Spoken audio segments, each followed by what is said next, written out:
All right, Ben, take it away. Thank you very much, everyone, for joining us. I'd like to welcome you all to Cherre's Economic Real Estate and Tech Trends webinar series. It's a series in which we explore what's going on in the economy right now and how these trends impact real estate and the roles of technology in understanding, shaping, or driving these trends. Today, we're going to explore housing data and housing trends. In particular, which signals are beginning to normalize and which ones are looking bearish, how rising rates are impacting buyer demands, whether we can expect a continued slowdown in immediate sales, and we're going to explain what immediate sales are, and what's happening to home values and pricing. I'm really honored to have Michael Simonsen, the founder and CEO of real estate analytics firm Altos Research. They've been providing national and local real estate data to financial institutions for more than 15 years. Their data has been used and featured in Forbes, New York Times, Bloomberg, Housing Wire, The Atlantics, and many other national media outlets. We're going to have a presentation by Michael for about 30 minutes. I really encourage people to provide questions during the session, and I'll read them out when appropriate. So very much looking forward to it. Michael, thank you very much for joining. Please take it away. All right. Thanks, everybody. So it's been a really interesting year to be looking at the real estate market, real estate data. We started the year in this intense frenzy. We've had, in the pandemic, we had Americans buying everything in sight, and marked by super fast transaction, bidding wars. We call it immediate sales, which I'll share some data on. And then as rates rose this spring, an abrupt change in demand, like abruptly stopped. So those are pretty well known right now, those trends. There are some trends right now that you may not be aware of. So what I'd like to show today is what we're seeing right now and how that might be different from what the headlines you've already read or you're planning, expecting, where the market may be going over the next 6 tracks every home for sale in the country every week. We do all the pricing and supply and demand, and we bubble up those analytics for people who care about such things. So what we'll do today is we're going to take a national view. I'm focusing in this conversation on single family homes, and then we'll dive into some Altos data and some trends about where the market will go in the future. So I'll try to keep those in that frame. There is, we encourage you to use the chat, the Zoom chat. So if you have questions along the way, and I have a member of the Altos team, Lael, who is in the chat as well. So if there's some questions along the way that you can, that you're interested in, she can hit them, or we'll be able to follow up later on too with Q&A. So sorry, Michael, I'll just say there's a separate Q&A function, which is separate to chat. So just, it looks the same. Find Q&A at the bottom of your Zoom bar. Great. Thank you.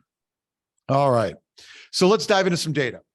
There are currently 550,000 single family homes available unsold on the market right now. This is a trend over the last 7, almost 8 years. Now, there's a few things that you can see in the inventory trend chart. First, you can see the annual cycle, each annual cycle. And available inventory in the US has been declining basically year over year for the last decade. And as interest rates have been ultra low, it's been a really good time for Americans to own multiple properties. They own investment properties. They double up when you go to move up or move down. You keep your first house as an investment property. And when rates are 3%, having 2-3% mortgages is a really affordable time to do that. And you can see the result of each year we have fewer and fewer homes available on the market. So just in 2015, there were like 1.2 million homes on the market right now at this time of year, and now there's 550,000. Even in 2019, we had just under 1 million homes, and that was really still notably a shortage already. You could see the big 2020 downturn when people were buying everything in sight. And then last year, we peaked in the 450,000 last summer. So you could see really dramatically the change that happened after rates started rising this spring. You can also see, I have 2019 highlighted here, the peak at 2019. You can see the January trough each year, and interest rates rose in 2018, throughout 2018. So they went from about 3.9 to 4.9%. And one of the results was fewer buyers, more sellers, and inventory rose to start 2019 higher. It was the first time that it happened in the last, like the first time in this whole period that inventory rose year over year. We're now in another inventory rising year over year period, and we have 30% more homes on the market than last year at this time. So if you're watching the market, you know that inventory rose pretty dramatically this spring.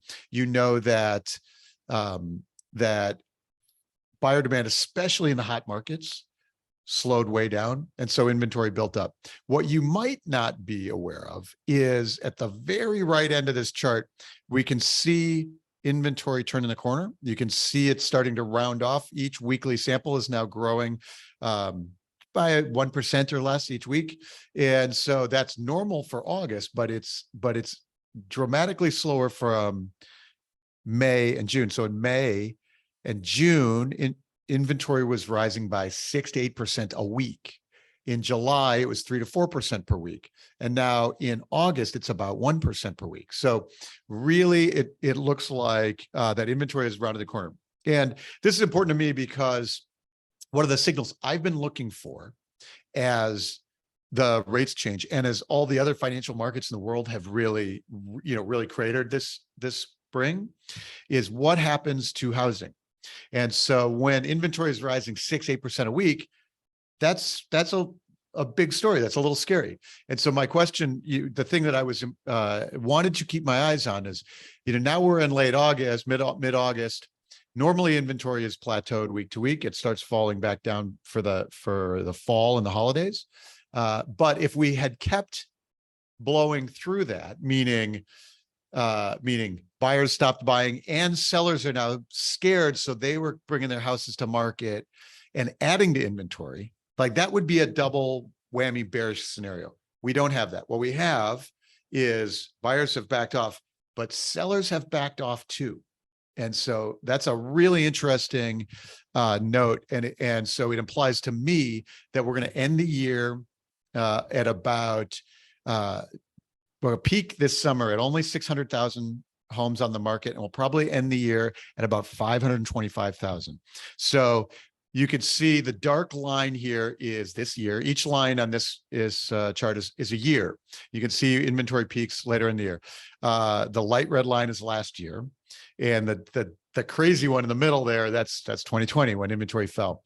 And so by projecting each week from here on out, we can see a normal curve slightly elevated above recent years, but significantly fewer than what we'd call normal. Like you'd expect 1 million homes on the market. And so if you are, for example, expecting a crash, one of the things in a housing market crash is going to be a lot of supply. And there's no signals anywhere in the data yet that there's a lot of supply coming. When we were looking in that May and June period with rapidly rising rates, like that was the point when we wanted to know, is that going to continue? But you can see the latest plots in that dark red line have really rounded the corner here, and therefore it looks like we're going to peak just under 600,000 and end the year at about 525,000. That implies things like next spring, when the demand year starts over, the home buying year starts over, that implies that buyers will have a little more selection than they did in the past couple of years, but it's still going to be actually kind of tight. So buyers are not suddenly going to have a great deal. The bargains, it's unlikely that a ton of bargains are going to come because there's really not that much supply coming to market. And the reason that is because right now everybody's employed in the country. Every homeowner has a ultra cheap mortgage locked in forever. And every homeowner has a lot of equity. And I say every, but it's pretty much everyone. Unless you bought your house in Boise in February of this year and didn't put any money down. Like everybody else has a lot of equity. And that therefore, as a homeowner, I don't have any urgency to sell into a market where there's very little demand. If that's an investment property, I also have the added benefit that those are, that rents are high. And so my property is cash flowing and the costs are locked in forever. I have no need to sell.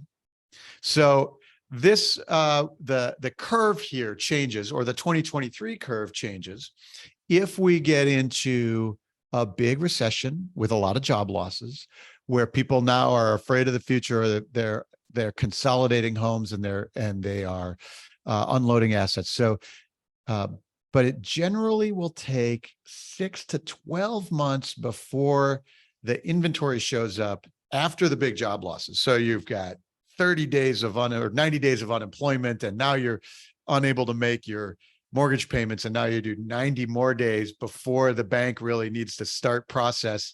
And so now that's 6 months at a minimum before that inventory starts to hit. And right now, of course, everybody has equity. So you don't even have to go into foreclosure. You could just list your house for sale. So, but because the terms are so good on everyone's mortgages, it's really a good deal not to get into that. And so people aren't getting into that, right? So we're in a situation where inventory has had a cap. And this is the curve. The dotted line is really our forecast weekly from here through the end of the year, about 525. We've been underscoring each week. So the actuals have been coming in below where our forecast model put it each week. So it is possible that we revise downward that 525 to fewer homes on the market. So that's really interesting. On the demand side, this is a chart of what we call immediate sales.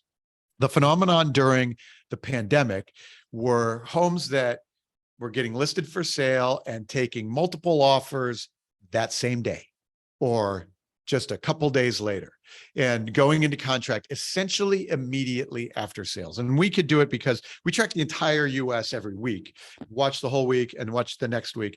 And so what we have here is each bar are the new listings that come to the market in single family homes each week. And the light portion of the bar are those that went into contract immediately. Earlier in the year, February and March, those about 30%, more than 30% of the homes are getting listed were going into contract immediately. We had stories of, 50 bidders on a house, and all of that frenzy was really a demonstration of the demand. And there are always immediate sales. There are the best properties that are priced well, that have good marketing, will often take things, take offers immediately, and they'll go into contract very quickly. But what we can see here is, because each bar here is a week, the dramatic things we see is how many fewer listings listings drop dramatically after the 4th of July. So the last 5 bars here on the right side of the chart, those are the last 5 weeks. And so you can see the new inventory listing dropped dramatically after the 4th of July. And these are sellers going, all right, like the ones who wanted to get out this summer rushed it forward into June. And so June inventory was climbing much more rapidly. There's a lot fewer listing in July. And the light red portion is smaller too. So the immediate sales portion is smaller too. And that implies the immediate, so demand has pulled back, the immediate sales are fewer, but the supply has pulled back as well. And so that was really surprising to me. did not expect it to see that dramatically, but here we are. And it's funny because I share this kind of data like on social media, on Twitter and LinkedIn, and there's an entire universe of people who are invested in expecting a housing market crash and expecting a big recession coming. And so by showing that like sellers they're not listing, we don't have any oversupply. There's no signal of oversupply. That's a really, it generates a lot of controversy in like the social media and the Twitter world.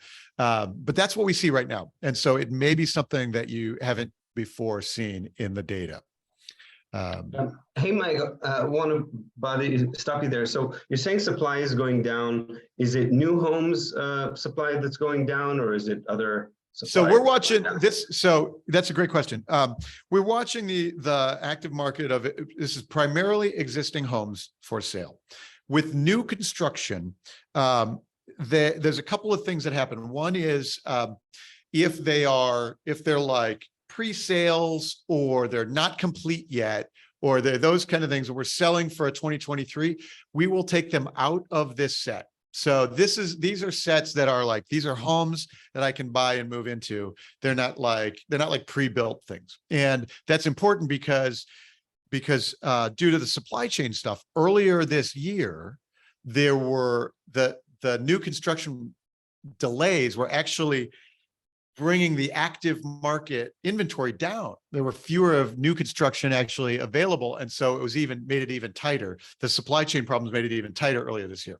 Now, as we go later this year, some of those homes are now completing. We can see it especially in Texas, where the inventory is being added by those new properties getting completed and then rolled into the available market. And we do have record numbers of homes in construction because of the supply chain delays. So there is a possibility that those add to more inventory. But it at this point, it's a little bit, and everybody else in the country they're not listing. Thank you. So let's look at prices. Median home price, single family homes in the US right now is $449,000. You can see the dark red line here is the trend over the last bunch of years. Each year, the home prices, and these are asking prices, they peak June 30th, and then they plateau and then tick back through the second half of the year. We've seen that peaked right around 450. The absolute was 455 this summer. And the light portion of the line here is a really powerful leading indicator. This is the median price of the newly listed cohort each week. Each week there's a set of properties that come to market. And I love the wisdom of the crowds that example that this makes is, so when you go to sell your house as a seller and my listing agents in aggregate, the sellers and the listing agents know exactly where to price the homes. They know how many overbids, how many bidders were on that last one, how many people are in the open house down the street. They know how many buyers they're feeling. And so when their demand ticks down, listing agents and sellers know to price their new listing at a discount. They know that demand has stopped very quickly, and therefore we're going to price at a discount.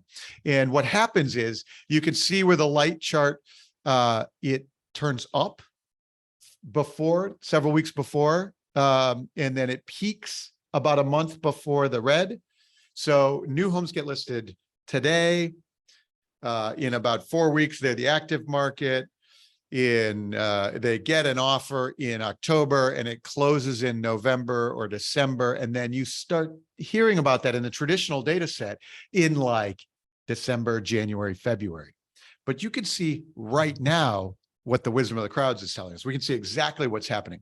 And so the light red portion, so the median price of the newly listed cohort this week was just under 400,000. It's pulled back as it does in the third quarter. each year. It looks big here. It's as a percentage, it's actually not that big because, we have a little bit of a percentage distortion as prices have grown. And a couple things, the thing that I'm keeping my eye on is that it's not like falling dramatically each week. And what you can see is that since July, we said there's inventory's tightened up and there's fewer new listings coming to market. So it's the good ones coming to market and they're pricing well. If they're not pricing well, we can look at price reductions earlier, in another slide, and I'll show you what's happening there. But the other thing you can see here is, see how the light red line at this spring, at the right end of the chart was such a steep upslope and upslope so quickly before the dark red, and that was this. This pandemic demand. This is the immediate sales. Like you can see the new sellers each week pricing higher to take advantage of that. Now, if we were in a scenario right now, which I've been, like I said, keeping my eye out for, if we were in a scenario right now where the market was crashing and inventory is piling up and there's no offers, then the next one who lists is going to take a steeper discount. And we would have seen even steeper discounts in the last 3 or 4 weeks at the far right end of the light red line there. And it's kind of leveled off in the last few weeks. So that says to me price stability. It says to me buyers are finding and sellers are finding their equilibrium. It says to me that sellers are not panicking. And so that's where we're looking at. When we look at prices going forward, we'll be at about a 10% year-over-year price gain for 2022 home price gain. For 2023, because we have more inventory, we have inventory growth. The implication is that we probably have a flat home price growth for 2023, probably right around 0, above or below. And that's really a function of having 30% more active inventory than we did last year at this time. Okay, let's talk about price reductions. Ben, did you have a question? No, please continue. Okay, so let's talk about price reductions. We went from this crazy hot market and we could see the market slowing down. Price reductions is a leading indicator that is really powerful for where future transactions are going to close. Each line here on this chart is a year, and you can see that about 35% is normal. So that means about a third of homes take a price cut before they sell. They're overpriced. Sometimes that overprice is strategic. Sometimes it's accidental. Sometimes it's a marketing tactic, whatever the things are. About a third are overpriced and they take a price cut before they sell. When the market is hot, a third of them think they're overpriced, but only 25% need to take a price cut because they get their offers. Or all of a sudden 20%, or this spring and last spring, 15%. So a third of them think they're overpriced, but most of those guys are getting those offers. And so we only had markets where 15% of the market had price reductions. So that was really indication of where transactions are going to close in the future. Very bullish. Then we can see a few things. The dark blue line here is 2018. And as I mentioned, 2018, we had rising rates.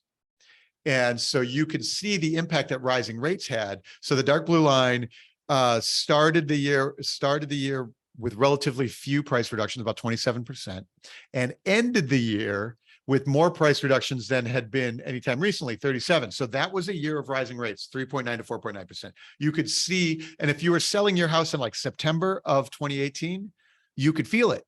You could say, wow, my demand went away. What happened? And so now we have our dark red line here, and you can really see where the brakes hit the market this year. So we're at 38% of the market right now has had price reductions. I'm also looking at this one, the curve is starting to turn. And so again, that implies to me stability coming into the market, not the market is not deteriorating from here, and looks like we're set up for, a reasonably decent start for 2023. The price reductions are very regional. So in I live in San Francisco, in the hot, Silicon Valley, California markets, California, the good California markets are chronically undersupplied for forever, because there's tax reasons, you never sell your house. And so because they're chronically undersupplied, price reductions in a place like Palo Alto might be normally closer to 20%. Only a fifth of the homes take a price cut. Where in Arizona or Boise, where you have a lot of investors and you have a lot more diversity in that real estate, you have some low end stuff and some high end stuff. 40% is much more common. 40% of the market taking price cuts. Now, when you get over that normal range, that's because demand is cooled, supply is building, there's fewer offers, and it really gives you insight about where to price your home. And right now in Boise, this week in Boise, 60% of the market in Boise has had a price reduction.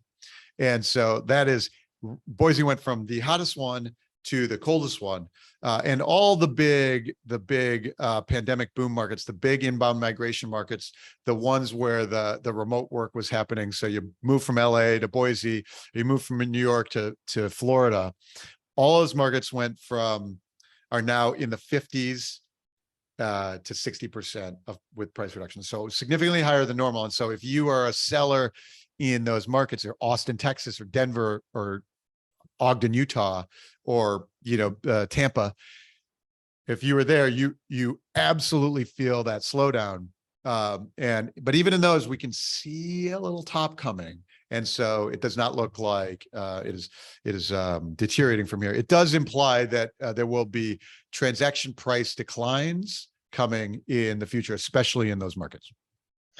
So you're saying that in the destination markets where people have moved from, you gave the example of New York to Florida, you're saying the decline is in Florida as less and less people, I guess whoever was going to moved already. That's right. Kind of and that's right. You either moved already, or even if you were thinking about it, now you're thinking about like, what about my job? I'm less tempted to I'm starting to worry about job security. So I'm less tempted to go make a big wild move and risk it. I'm worried about the future of the economy. So those, and I'm also at, when mortgage rates are at 3%, I can go overbid by $100,000 and it barely budges my monthly payment.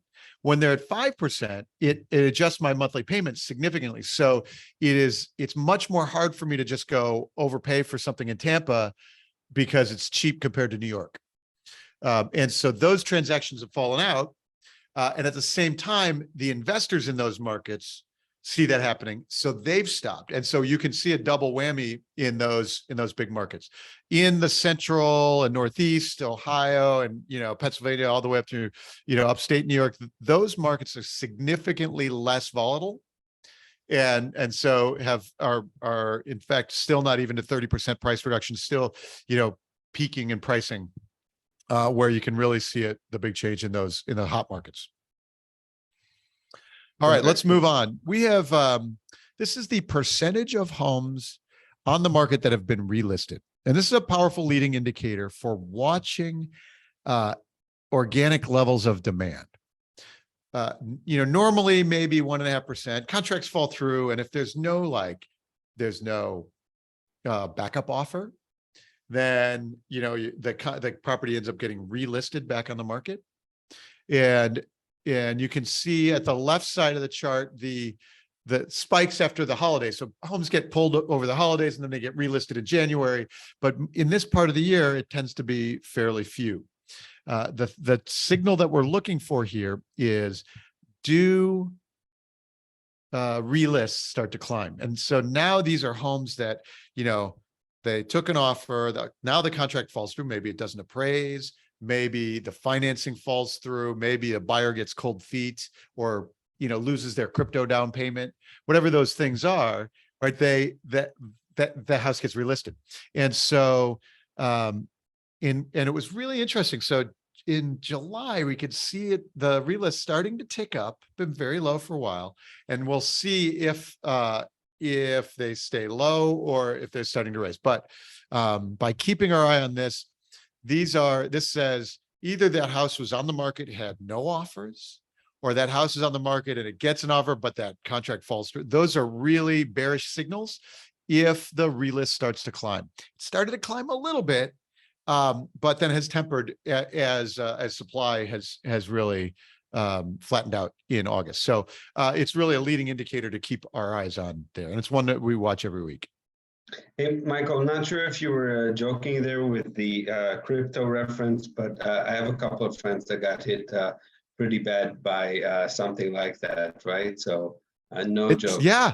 I mean, well, it was hard to tell how much crypto wealth was driving the frenzy, but it's, that crypto wealth was the same, in my view, is the same as, I had a lot, I live and die by the NASDAQ, right? So I have a bunch of wealth in those stocks that evaporated. And, in San Francisco, you have people who borrowed against big IPOs and then all of a sudden, like, that stock falls by 90%, and they can't follow through on that multi-million-dollar property. Like, there's a lot of that's going on. And so, those things start to see contracts falling through. And that those are, some high-end things, but it's a real signal that we can watch to know whether the relists are happening. And when the subprime bubble was bursting, Altos was very young, and we were just tracking California. So it's 2006, and we could watch in some of the Silicon Valley markets. Like now, if a house is on the market for more than 30 days, all of a sudden people are thinking it's stale. What's wrong with it? Why did it last? But then the market slows, and all of a sudden a bunch of homes are on for longer than 30 days. And so at the time, a marketing tactic would be to pull them off, wait a little bit, and then relist them as new. And so we would track as many as 30% of the homes had been relisted in 2006. And that was a real leading indicator for what was coming in 2007 and 2008.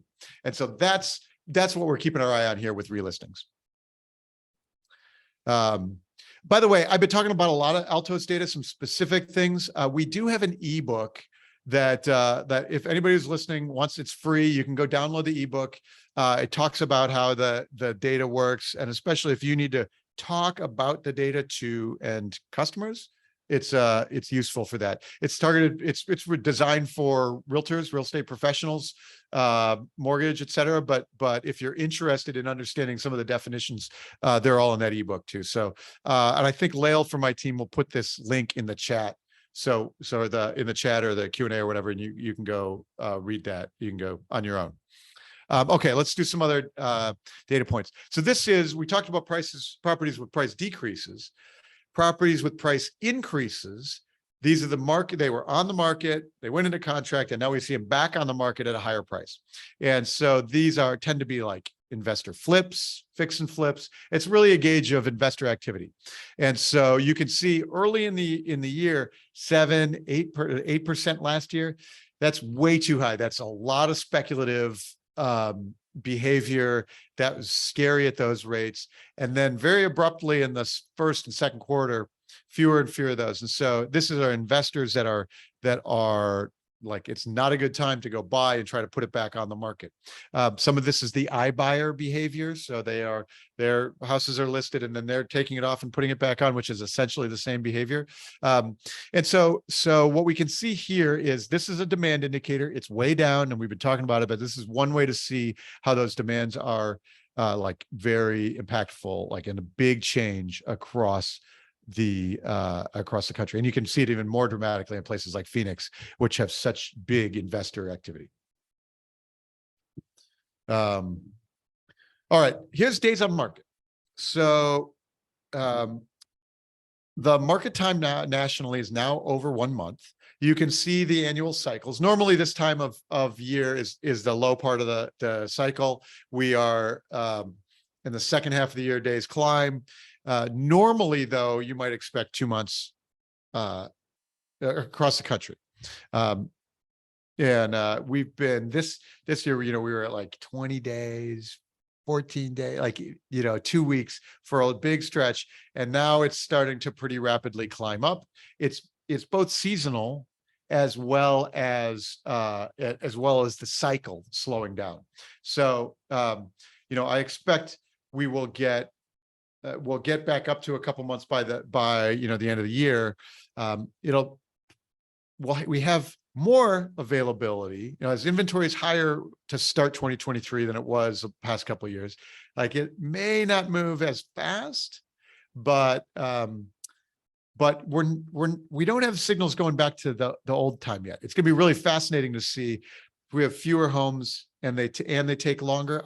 I don't see us going back to the old cycles yet until there's some other bigger macroeconomic change, like a big recession that might reset things further. So let's talk about market segments. One thing Altos does is we track every home for sale, and in every market we do in 4 price range segments, 4 quartiles. The high end of the market may be behaving very differently from the low end. And so this is nationally, the top 25% of the homes they're $1 million homes, and the bottom 25% are under 200K. What you can see is that the days on market, which is the right-hand column here, is slowing at the high end more quickly than the low end.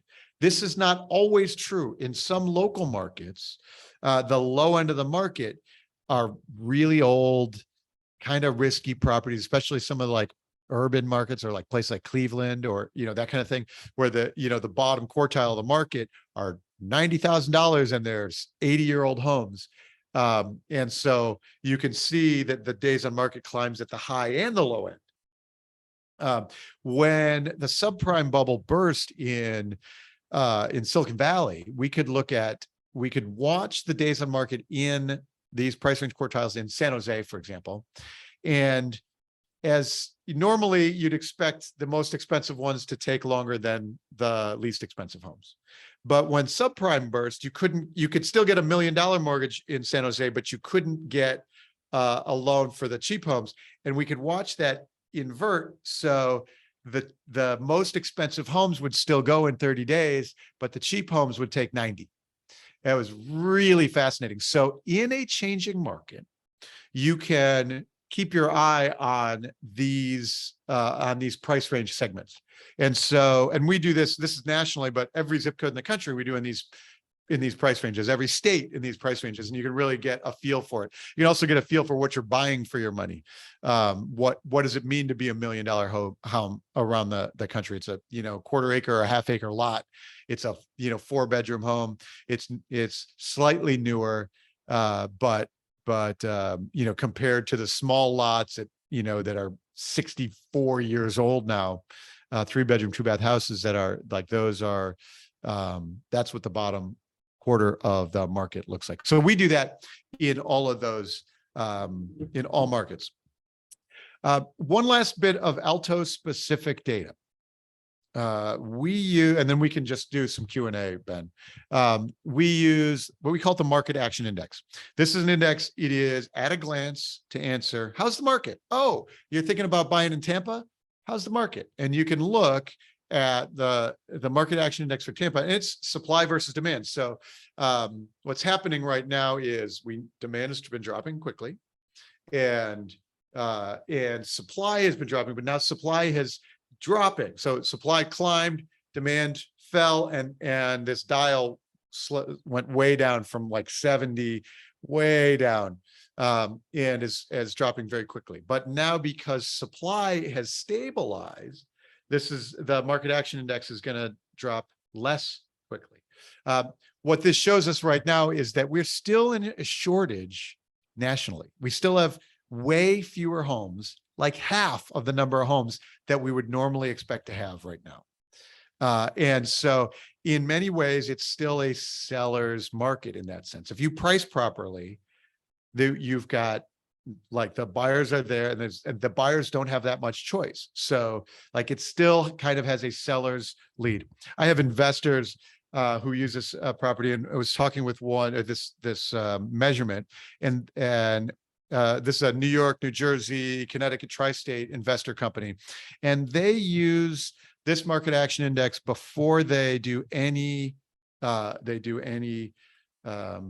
disbursement of their assets, before they sell a property. And if they watch this guy closer to buyer's market, they know that those are the ones that are unlikely to get the lift, the margin lift that they need when they sell their homes. So they can use this really clearly on knowing, like, yes, let's get this one on the market. And so it's an at a glance. It's a works like a speedometer. It's really handy. You know, you can, if you don't want to spend a ton of time diving into the data, you know, what we see here is last month. So it's lower than last month. And, like, you know, we know it's slowing down, but it's also still kind of tight. And that's what the market action index will tell you. Very Okay. cool. How long have you had this market action index indicator? How long have we been doing it? Yeah.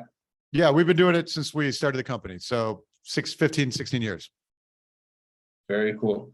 Michael, thank you very much for that. Being a tech company, I want to ask you the following. What has changed in the way the data is collected? I'm looking at the technology. Is anything different in how you're doing your work today, or the quality of data that you're doing your work today as to, let's say, your first couple of years in business? Yeah, you know, when we started Altos, nobody knew anything. They had some data from 4 months ago. You know, you have transaction data that happened 4 months ago. The traditional way to do housing data is to say, you know, these homes sold and at this price, but nobody knew that nobody knew what the inventory was, because there's, you know, 700 different MLSs and they don't talk to each other. And especially at the time, most of them didn't want you to know what was happening. And so, like, nobody knew anything. And we could watch, you know, and because the traditional approach, because nobody had access to the active inventory, all the analysis, all the academic analysis had grown up around the transaction price. But what we could do is, you know, because we watch the active market, the ask price, the changes in ask price, there is so much signal in that market that is not visible in the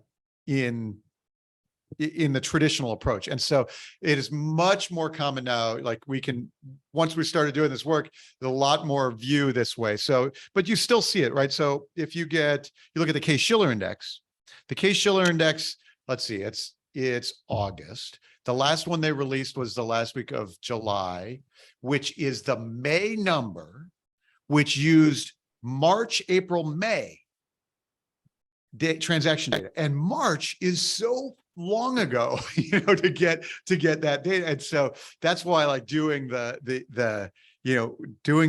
we do our work every week. So it's not, there's no like monthly step function, like those kind of things. Like, that's really changed in the last decade. If I ask you the same question 5 or 10 years into the future, can you speculate on what else is going to change in terms of how we could gather data? Maybe we're going to get different kinds of data. Maybe we'll connect more data. Yeah, I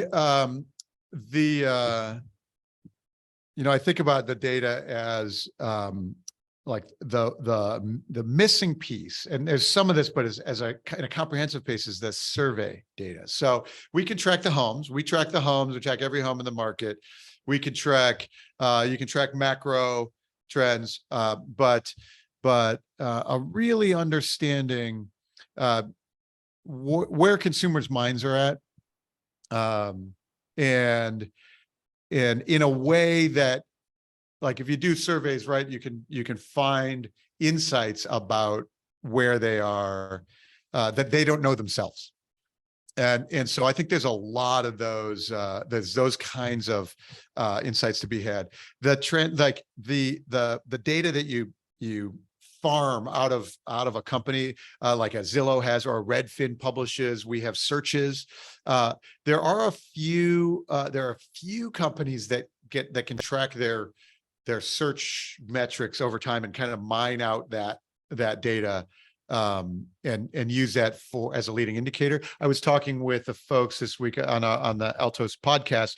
I was talking with Darren Blomquist from auction.com, and Auction is a company that works with the banks to bring the distressed properties to auction. And so they are able to view potential bidders on a home. How many bidders are coming to those homes? And so they can see right now, for example, they went from 40 bidders on a house to 20 bidders on a house, and they can see that. But in the Northeast, they can see it went from 30 bidders to 28 bidders. So like they have some leading indicators there. So as more of the transaction goes that way, there's more of that data that becomes, I think, that we can mine out of that behavior. Thank you very much. We got a couple more minutes. I wanted to ask, how do institutions, larger companies, use your data? What do they do with it? You gave one example, but if you could go. Yeah. So the Altos trends data. So I've been sharing the trends data, and the trends are, like every zip code or every state or the national level. And the big, like the long short funds will use Altos data for a macro call to inform way before the headlines will be consistent. So you'll have a hypothesis right now. If you're on a trading desk, you'll have a hypothesis about where the economy is going and where the housing market's going. And if you were in that, if you're looking closely this spring, you would notice, the market's slowing way down. But now, if you're watching the data each week, you'll notice some of the things that I was sharing, where like inventory is not skyrocketing, right? It's hitting that plateau, and so you might adjust your hypothesis, your market hypothesis, before you get it anywhere else.